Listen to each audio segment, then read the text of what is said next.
चित चोर बाजू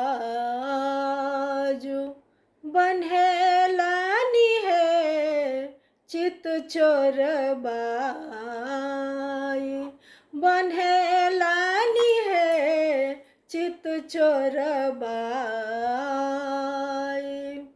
सब मान गुमान गमेलानी है, चित चोर बाजू बन्हेलानी है, चित चोर बाजू।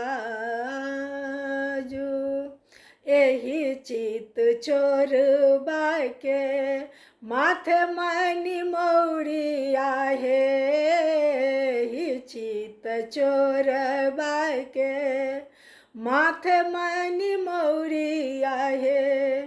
चंदना तिलक शोभनि भाल सखिया, चंदना तिलक शोभनि भाल सखिया, चित चोर बाजू बन्हेलानी है, चित चोर बाजू। कथी के रउखरी कथी के समाठ सखी, कथी के रउखरी कथी के समाठ सखी।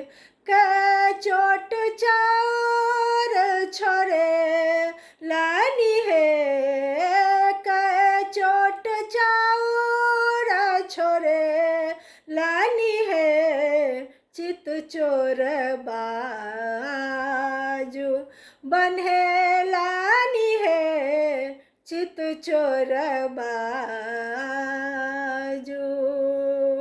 सोना के रउखरी रूपे के समाठ सखी, सोना के रउखरी रूपे के समाठ सखी। आठ चोट चाउर छोड़े लानी है, आठ चोट चाउर छोड़े लानी है, चित चोर बाजू बन्हेलानी है, चित चोर बाजू बन्हेलानी है, चित चोर बाजू। एही चित चोर बाके बान्हु रे समडोरी या है, एही चित चोर बाके बान्हु रे समडोरी या है।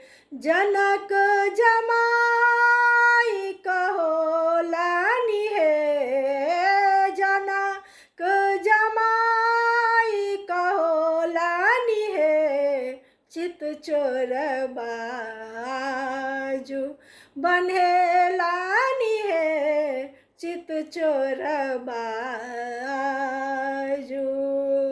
सब मान गुमान गमेलानी है, सब मान गुमान गमेलानी है, चित चोर बाजू बन्हेलानी है, चित चोर बाजू।